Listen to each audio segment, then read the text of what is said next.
Hello students, आज की class में आपका स्वागत है। अध्याय 2, भारत में ईस्ट इंडिया कंपनी के शासन की स्थापना। वास्को डी गामा ने सन 1498 ईस्वी में भारत पहुंचने के समुद्री मार्ग की खोज की थी। 1498 के पुर्तगाली व्यापारी व्यापार और ईसाई धर्म के प्रचार के उद्देश्य से भारत आने लगे थे। उन्होंने इस क्षेत्र पर अपना कब्जा कर लिया था, अधिकार जमा लिया था और अपना क्षेत्र बढ़ाने के लिए और इसके लिए उन्होंने बीजापुर और कर्नाटक के राजाओं से गोवा को अधिकृत किया, अपने कब्जे में किया या अपने अधिकार में किया और गोवा को अपनी राजधानी बनाया गोवा को और समुद्र क्षेत्र में अपना प्रभाव बनाने लगे। कौन कर रहे थे ऐसा? पुर्तगाली नाविक, पुर्तगाली जो व्यापारी आए थे उन लोग भारत में और गोवा के समुद्री क्षेत्र पर अपना प्रभाव बढ़ाने लगे। वे वहां से जाने आने वाले या गुजरने वाले प्रत्येक समुद्री जहाज से टैक्स वसूल करने लगे और जो भी विदेशी जहाज उन्हें टैक्स नहीं देता था वह उन्हें डुबो देता था। इस समय यूरोप के कई देशों के व्यापारी जो है भारत में व्यापार करने के उद्देश्य से आए थे। यहाँ भारत में जो व्यापार करने के मुख्य आकर्षण जो था वह है मसाले, कपड़े और नील आदि वस्तुएं यहाँ से बहुत कम कीमत पर लोगों को खरीदते थे और बहुत ऊंची कीमतों में यूरोप में ले जाकर के बेच देते थे। जब उन दिनों यूरोप में मसालों की बहुत खपत थी। क्यों थी? क्योंकि विदेशी जो हैं वे मांसाहारी भोजन अधिक पसंद करते हैं और मांस को अधिक समय तक बचाए रखने के लिए या खाने योग्य बनाए रखने के लिए उन्हें अत्यधिक मात्रा में मसालों की आवश्यकता थी और खाद्य पदार्थों को खराब होने से बचाने के लिए क्या था? मसालों की उनको जरूरत पड़ती थी जो वहां पर उत्पन्न नहीं होते थे। ये मसाले भारत में और भारत के पड़ोसी देशों में ही अधिक पैदा होते थे। एशिया महाद्वीप में होते थे। इनमें प्रमुख हैं जहाँ ये मसाले उत्पन्न होते हैं भारत, इंडोनेशिया, मलाया, श्रीलंका आदि देशों में इनकी खेती अधिक होती थी, अर्थात यहाँ पर अधिक मात्रा में मसाले मिलते थे और उन दिनों समुद्री मार्ग से व्यापार करना आसान भी था और सुरक्षित भी था। तो कम से कम लागत में सामान को एक स्थान से दूसरे स्थान पर ले जा सकते थे और कम कीमत में खरीद कर अधिक दाम में बेच देने से यूरोपीय व्यापारियों को क्या होता था? लाभ भी मिलता था और यूरोपीय व्यापारी इन मसालों को खरीदने के लिए भारत को क्या देते थे?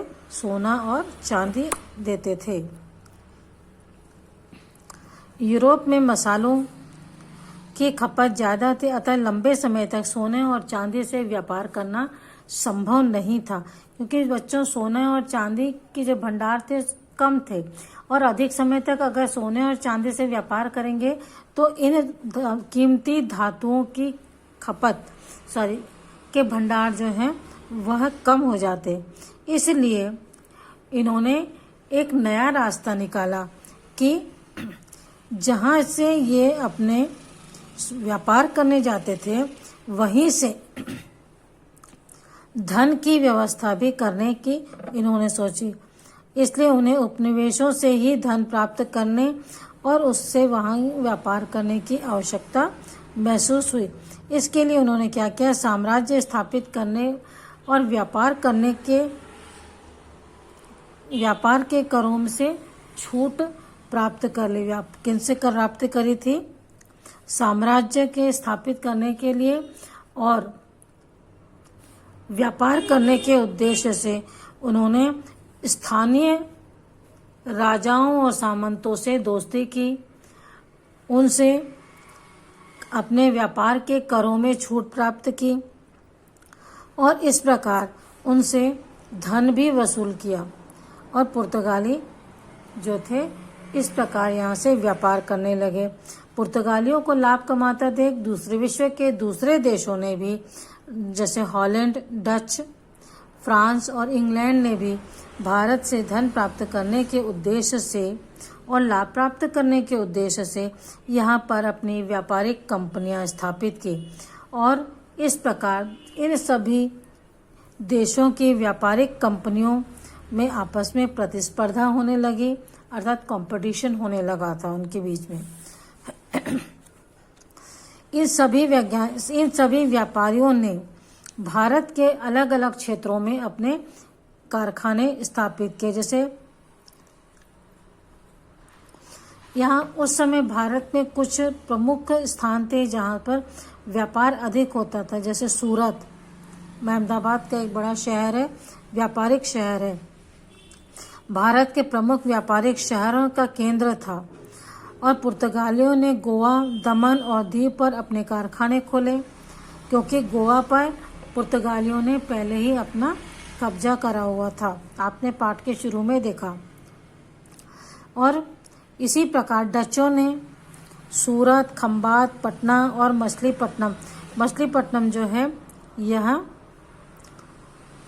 बंदरगाह है, तो यहाँ से माल को आसानी से लाने ले जाने में सुविधा होती थी, इसलिए यहाँ पर उन्होंने अपने कारखाने खोले। इसी प्रकार फ्रांसिस मार्टिन ने पांडिचेरी नगर की स्थापना की। पांडिचेरी नगर जो है यह नक्शे में देखेंगे बच्चों, ये है, यहाँ पे ये है पांडिचेरी, इसकी स्थापना फ्रांसिस मार्टिन ने की थी, जो मद्रास के निकट समुद्र के किनारे स्थित थे। यहाँ आज भी फ्रांसीसी सभ्यता की झलक दिखाई देती है। फ्रांसीसियों ने इसे अपनी राजधानी बनाया था और यहाँ से तथा चंद्रनगर से अपनी व्यापारिक गतिविधियाँ शुरू की। इस तरह इंग्लैंड के व्यापारियों ने बम्बई, मद्रास और कोलकाता से व्यापार किया। देखेंगे जो अंग्रेज थे, इंग्लैंड के जो व्यापारी थे, वे बम्बई, मद्रास और कोलकाता, ये तीनों ही स्थान जो हैं सामुद्रिक स्थान है, समुद्र के नज़दीक है, यहाँ पर बड़े बड़े बंदरगाह भी है, से व्यापार किया। और अंग्रेज़ों ने मद्रास में सेंट फोर्ट जॉर्ज किले से अपना कारखाना स्थापित किया। यहाँ पर सेंट फोर्ट जॉर्ज किला है जहाँ पर उन्होंने अपना कारखाना स्थापित किया था। इस प्रकार डचों, फ्रांसीसियों और अंग्रेज़ों ने अपने व्यापारिक कारखाने स्थापित किए। अंग्रेज़ों ने जितने भी विदेशी आए थे भारत में व्यापार करने के लिए, वे सभी अलग अलग स्थानों में, विशेषकर समुद्री स्थानों पर अपने कारखाने स्थापित किए, जिससे कि उन्हें वहाँ लाने और ले जाने में आसानी हो। इस प्रकार से भारत में ये विदेशी व्यापारी व्यापार करने के उद्देश्य से भारत आए। इसके पश्चात गुरुजी ने भारत के मानचित्र के स्थानों को देखकर बताया कि यूरोपियों ने इन स्थानों पर व्यापारिक कारखाने क्यों बनाए होंगे इस स्थान पर कारखाने, क्योंकि बच्चों 17वीं शताब्दी के अंत तक अंग्रेज व्यापारियों ने पुर्तगाली और इंग्लैंड के व्यापारियों को व्यापारिक और राजनीतिक प्रतिस्पर्धा में बाहर कर दिया। अब उनकी प्रतिस्पर्धा फ्रांसीसियों के साथ थी, अतः दोनों के बीच संघर्ष होना स्वाभाविक था। 17वीं शताब्दी में अंग्रेजों ने व्यापार से पुर्तगाली और हॉलैंड अर्थात डच जो प्रजाति थी उनको व्यापार में हरा करके वापस भारत से भगा दिया था। अब यहाँ पर विशेषकर फ्रांसीसी थे और अंग्रेज थे, इन दोनों में ही कंपटीशन अर्थात प्रतिस्पर्धा होने लगी। यह आपने व्यापारिक कोठी शब्द सुना। व्यापारिक कोठी क्या है? व्यापारिक कोठी ऐसा किलाबंद क्षेत्र है जिसमें कंपनी का गोदाम, दफ्तर तथा कंपनी के कर्मचारियों के रहने के लिए स्थान बना होता है। यहीं पर उनकी सैनिक टुकड़ियां भी रखी जाती है। ये सैनिक क्यों रखते होंगे? कई बार इन्हें विदेशी समुद्री लुटेरों का भी सामना करना पड़ता था, जो समुद्र किनारे इनकी कोठियां होने के कारण ये जो है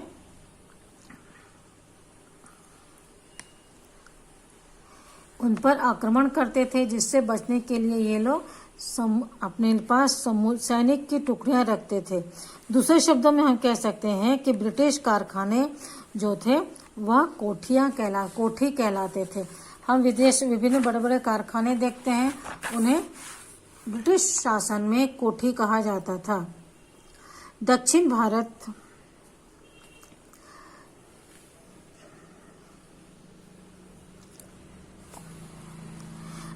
भारत के पूर्वी तट पर स्थित मद्रास अंग्रेजों का प्रमुख व्यापारिक केंद्र था।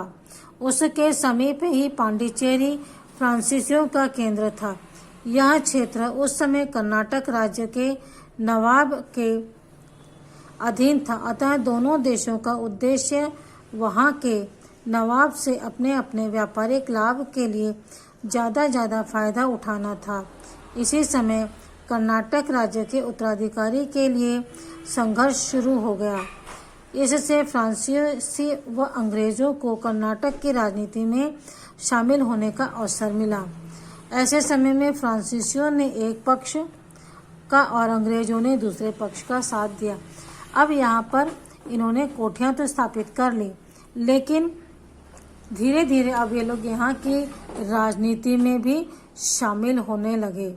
दक्षिण भारत में इनकी जो मद्रास में कोठी थी वह प्रमुख व्यापारिक केंद्र था। इसके समीप ही पांडिचेरी नगर भी था, जो फ्रांसीसियों का व्यापारिक केंद्र था। यह क्षेत्र उस समय कर्नाटक राज्य के नवाब के अंतर्गत आता था। अतः दोनों देशों का उद्देश्य यहाँ के नवाबों को अपने अपने व्यापारिक लाभ के लिए ज़्यादा से ज़्यादा मुनाफा उठाना चाहते थे। यहाँ के व्यापारी जो थे कर्नाटक के नवाब से ज़्यादा फायदा उठाना चाहते थे। दोनों ही देश, फ्रांसीसी भी और अंग्रेज भी, तो दोनों इस उद्देश्य से राजा से दोस्ती करते थे, उन्हें तोहफे देते थे, राजा को खुश करने का हर प्रयत्न किया करते थे। ऐसी समय में कर्नाटक में राज्य में उत्तराधिकारी को लेकर के संघर्ष होने लगा कि राजा के बाद उत्तराधिकारी कौन बनेगा। यह संघर्ष शुरू हो गया। तो अंग्रेजों और फ्रांसीसियों ने दोनों ने ही इसका लाभ उठाया। एक पक्ष ने, फ्रांसीसियों ने साथ दिया और दूसरे पक्ष का अंग्रेजों ने साथ दिया। इस प्रकार ये लोग इन लोगों को आपस में लड़वाने लगे।